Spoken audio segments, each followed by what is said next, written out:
नमस्कार दोस्तों, स्वागत है आपका करंट अपडेट यूट्यूब चैनल में। तो आज के वीडियो में हम देखेंगे टर्की और जो ग्रीस के बीच टेंशन चालू है उसके बारे में देखेंगे, और उसी के लिए जो राफेल भेजे हैं फ्रांस ने उसके बारे में भी हम चर्चा करेंगे। तो आज इस वीडियो को आप पूरा देखिए, और अभी तक चैनल को सब्सक्राइब नहीं किया तो नीचे सब्सक्राइब का बटन है, उसको प्रेस कर दीजिए। तो चलते भी इस इशू की तरफ। तो ये देखिए, ये है पूरा मैप, ये है एशिया का और अफ्रीका का मैप।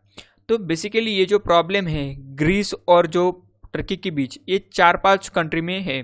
देखिए, इसमें फ्रांस भी इन्वॉल्व है, लीबिया भी इन्वॉल्व है, इजिप्ट भी इन्वॉल्व है, ग्रीस भी इन्वॉल्व है और टर्की है। ठीक है, तो ये तो काफ़ी जूम आउट वाला मैप है, तो थोड़ा डिटेल वाला मैप देखते हैं। तो ये है इसका डिटेल वाला मैप। देखिए, टेंशन तो ग्रीस और टर्की के बीच है, लेकिन यहाँ पे फ्रांस कहाँ से बीच में आ गया? फ्रांस तो काफ़ी अलग है यहाँ से। देखिए, फ्रांस का इसमें इंपॉर्टेंट इसलिए है क्योंकि यहाँ पे है बे ऑफ बिस्किन, यहाँ पे, ठीक है, यहाँ पे है बे ऑफ बिस्किन, ठीक है। और यहाँ पे जो है ग्रीस और ये जो टर्की है इसके बीच में एक सी है, इसे कहते हैं एजियन सी। क्या? एजियन सी। तो इसमें नहीं दिख रहा क्योंकि इसको थोड़ा जूम आउट करना पड़ता। तो यहाँ पे है बे ऑफ बिस्किन और यहाँ पे एजियन सी। तो फ्रांस क्या करता है कि बे ऑफ बिस्किन से यहाँ से होते हुए या फिर यहाँ से होते हुए ये जो थेरियन सी है, मेडिटेरियन सी है, यहाँ पे पेट्रोलिंग करता है। ठीक है, ये जो पूरा रीजन है इसकी सिक्योरिटी की जो जिम्मेदारी है वो फ्रांस नेवी के ऊपर है। तो इसके वजह से जो फ्रांस है वो इस एरिया पे अपना दबदबा बनाना चाहता है। इसमें एक और रीज़न है कि ये जो पूरा एरिया है, ठीक है, ये जो पूरा ही है, इसमें एकमात्र फ्रांस ही है जो कि न्यूक्लियर पावर कंट्री है, और फ्रांस ही है जो एक यूनाइटेड नेशंस की जो सिक्योरिटी काउंसिल है उसका मेंबर भी है। एक यूके भी ही है, मतलब यहाँ पे ऊपर यूके भी है, यूनाइटेड किंगडम, ये भी न्यूक्लियर पावर कंट्री है, लेकिन ये काफ़ी अलग पड़ती है। लेकिन यहाँ जो पूरा एरिया है यहाँ पे सिर्फ फ्रांस जो है एक न्यूक्लियर पावर कंट्री है। तो फ्रांस इस एरिया में अपना दबदबा बनाना चाहता है। तो लेकिन ये जो टेंशन चालू है वो चालू है ग्रीस और टर्की के बीच। तो आखिर ये टेंशन क्यों शुरू है? तो यहाँ पे लीबिया का भी रोल है और इजिप्ट का रोल है। तो अभी हम देखेंगे थोड़ा और डिटेल वाला मैप। तो अभी ये जो डिस्प्यूट चालू है ग्रीस के बीच और टर्की के बीच। ये टर्की का है, ठीक है, ये टर्की है, यहाँ पे ये पूरा टर्की का मैप है, और ये है पूरा ग्रीस का मैप। तो इसके बीच एक रीज़न है, ये जो टापू दिख रहे हैं यहाँ पे, ठीक है, ये जो टापू है ये काफ़ी मोस्टली ये टापू ग्रीस के ही है। ठीक है, ये हो गया टापू, या फिर ये टापू हो गया, ठीक है। तो काफ़ी सारे ग्रीस के टापू टर्की की जो बाउंड्री है, नेवल बाउंड्री, उसके काफ़ी नज़दीक है। तो इसकी वजह से यहाँ पे काफ़ी डिस्प्यूट चलते हैं दोनों कंट्री के बीच। इसके बाद में जो इकोनॉमिक जोन है दोनों कंट्री के बीच में, ये भी काफ़ी आसपास है, तो इसकी वजह से भी यहाँ पे दोनों कंट्री के बीच डिस्प्यूट रहती है। अभी जो मेन टॉपिक है वो है नेचुरल गैसेस का, ठीक है। तो नेचुरल गैसेस के भी जो खजाने या फिर जो स्पॉट्स है उसके वजह से भी यहाँ पे डिस्प्यूट चले रहते हैं। तो ये डिस्प्यूटेड एरिया है अकॉर्डिंग टू टर्की और अकॉर्डिंग टू ग्रीस। तो इसकी वजह से यहाँ पे कोई एग्रीमेंट नहीं हुआ है।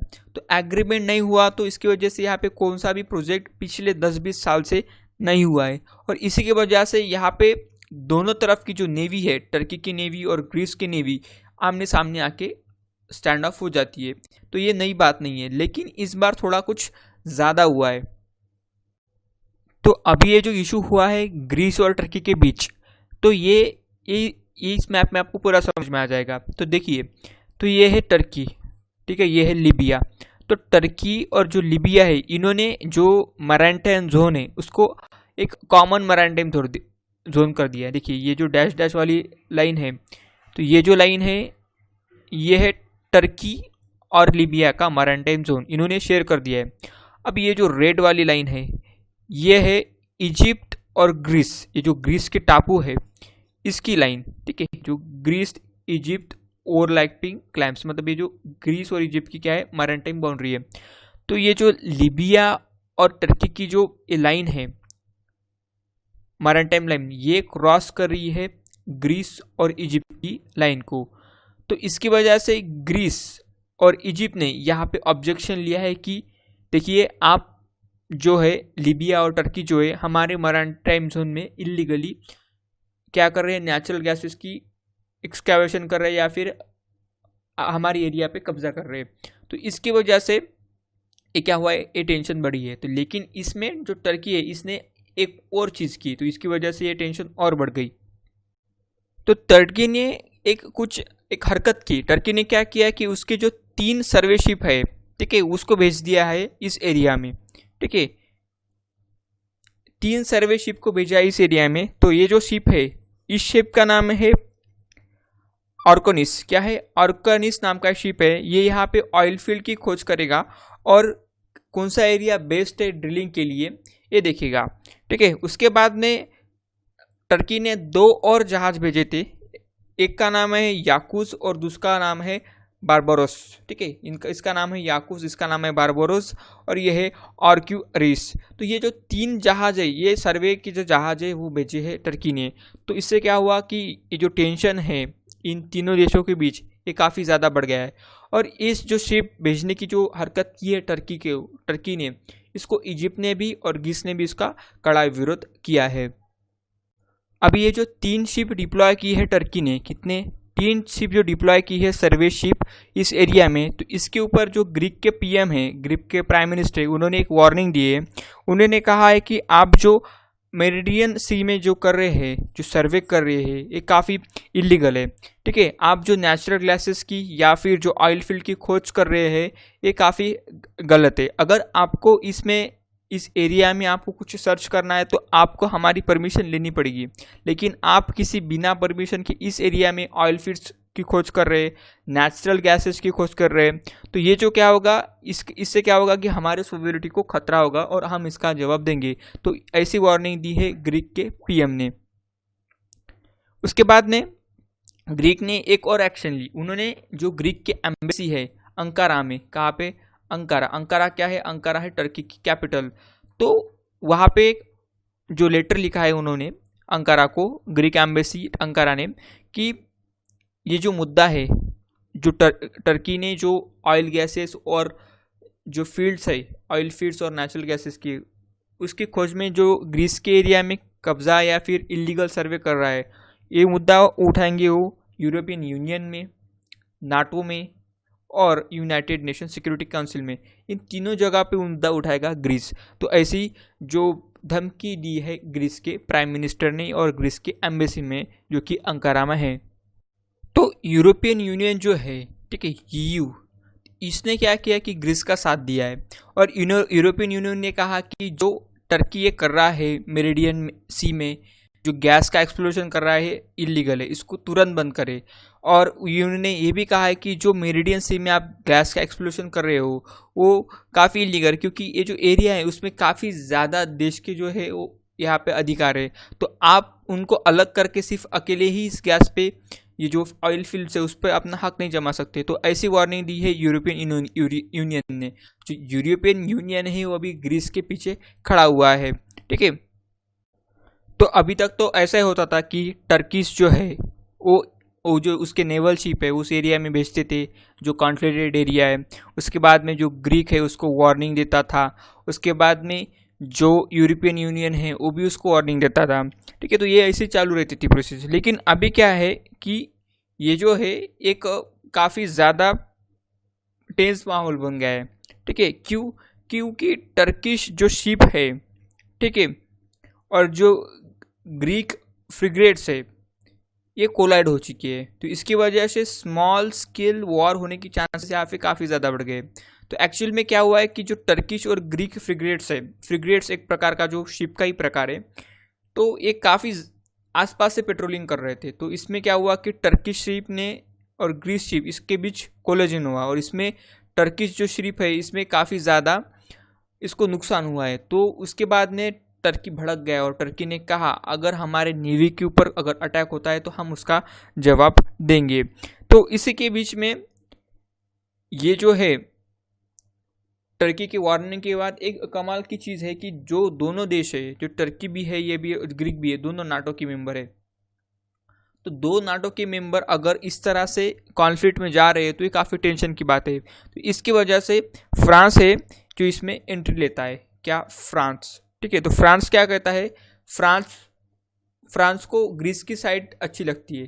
ठीक है, फ्रांस लेता है ग्रीस की साइड, और वो क्या करता है इस एरिया में टेंशन कम करने के लिए अपने राफेल जेट्स और जो फ्रिगेट्स है फ्रांस नेवी को उस एरिया में भेजता है, ठीक है, ताकि इस एरिया में जो टेंशन बढ़ा हुआ है मेडिटेरियन सी में वो कम हो सके। उसके बाद में जो फ्रांस के प्रेसिडेंट है इमैनुअल मैक्रोन, इनका भी एक ट्वीट आता है। वो उस ट्वीट में लिखते हैं कि the situation in eastern Mediterranean is worrying. जो सिचुएशन है ईस्टर्न मेरिडियन में काफ़ी चिंताजनक है, और Turkey's unilateral decision on oil exploration are causing tension. और जो टर्की का जो यूनिलैटरल डिसीजन है, एकाग्र जो डिसीजन है जो ऑयल एक्सप्लोरेशन का, वो उसके टेंशन की वजह है, ठीक है। उसके बाद में वो कहते हैं कि this must be stop in order for peaceful dialogue between neighbouring and NATO takes place. तो ये कहते हैं कि इसको बंद कर देना चाहिए, जो दोनों देश की जो नेवी है वो अपने अपने जो जगह है, जो पहले की जगह है उस पर जाना चाहिए, और जो दो नेबरिंग कंट्री और दो नाटो की कंट्री है इसके बीच में जो टेंशन चालू है वो ख़त्म होने चाहिए और फिर से वो अलाय होने चाहिए, ठीक है। तो ये कहना है इमैनुअल मैक्रोन का। तो इमैनुअल मैक्रोन ने ट्वीट भी कर दिया, अपनी नेवी भी भेज दी और अपने राइफल जेट भी भेज दिए। तो इसकी वजह से जो ग्रीस के पीएम हैं उन्होंने कहा कि उन्होंने जो इमैनुअल मैक्रोन है फ्रांस के प्रेसिडेंट, उनका थैंक यू कहा और कहा कि फ्रांस एक अच्छा दोस्त है, वो हमेशा एक सच्चाई की बाजू लेगा। तो इसके ऊपर टर्की ने एक जो टर्की के प्रेसिडेंट है या फिर प्राइम मिनिस्टर है, उन्होंने कहा कि फ्रांस इसमें क्या कर रहा है, फ्रांस तो यहाँ से काफ़ी दूर है, इसकी कोस्टल लाइन भी नहीं लगती, तो फ्रांस इसमें क्यों दखल दे रहा है। तो ऐसी भी प्रतिक्रिया दी टर्की के प्रेसिडेंट ने। तो देखिए फ्रांस नहीं चाहता कि जो टर्की है, ठीक है, इसका इस एरिया पे दबदबा हो। इसकी वजह से फ्रांस ने इस एरिया में अपने राफेल जेट्स भी भेज दिए और उसके बाद में अपने जो फ्रिगेट्स भी उसको भी भेज दिया, ठीक है। तो यही एक रीज़न नहीं है कि फ्रांस नहीं चाहता कि इसका इस एरिया पर दबदबा हो टर्की का। एक हादसा हुआ था थोड़ी दिन पहले, जो टर्की है उसकी जो नेवी है उसने फ्रांस के एक पेट्रोल शिप को नियर अबाउट हरेसमेंट किया था उसका, ठीक है। जो टर्किश शिप है उन्होंने क्या किया था कि फ्रांस की जो नेवी शिप है उसका हरेसमेंट किया था। एक्चुअली क्या है कि जो लीबिया है ये इस देश को आर्म सप्लाई नहीं होता अभी, ठीक है, इसको इसके ऊपर आर्म्स एम्बार्गो लगा है, तो लीबिया को कोई भी देश आर्म सप्लाई नहीं कर सकता। लेकिन एक फ्रेंच पेट्रोल शिप पेट्रोलिंग कर रही थी, तो उनको एक नज़र आया कि जो टर्किश शिप है इसको लीबिया को कुछ सप्लाई कर रही थी।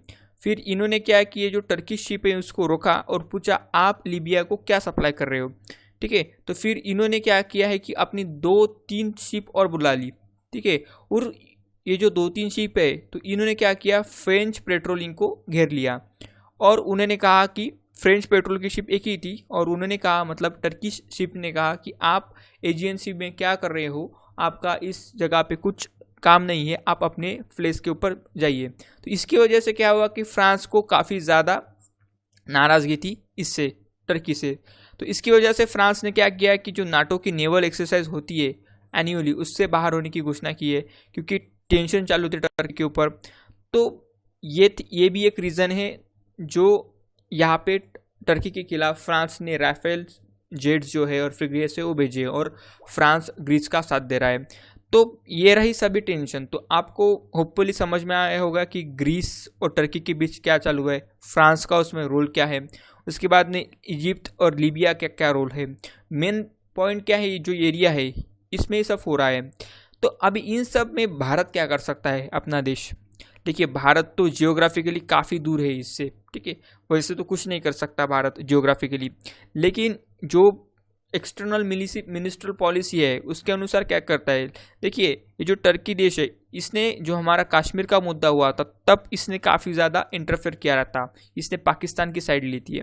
तो भारत एक ऐसी चीज़ कर सकता है कि अब भारत फ्रांस की साइड ले सकता है, ग्रीस की साइड ले सकता है और टर्की को डोमिनेट कर सकता है। तो ये चीज़ कर सकता है भारत, लेकिन भारत हमेशा की तरह डिफेंसिव फॉरेन पॉलिसी अपनाएगा तो कुछ नहीं करेगा भारत। लेकिन अगर कुछ हटके करता है तो फ्रांस का और टर्की का अगर सपोर्ट करता है तो एक काफ़ी एक्शनेटिव एक्सटर्नल पॉलिसी होगी। तो ये रहा सब फ्रांस ग्रीस टर्की के बीच का कॉन्फ्लिक्ट। होपफुली आपको समझ में आया होगा। तो अगर आपको वीडियो अच्छा लगा, हेल्पफुल लगा, तो ऐसे ही एजुकेशनल वीडियो देखने के लिए आप चैनल को सब्सक्राइब कर दीजिए और उसके साइड में जो बेल आइकन है उसको भी प्रेस कर दीजिए। तो that's it for today, have a good day, bye bye.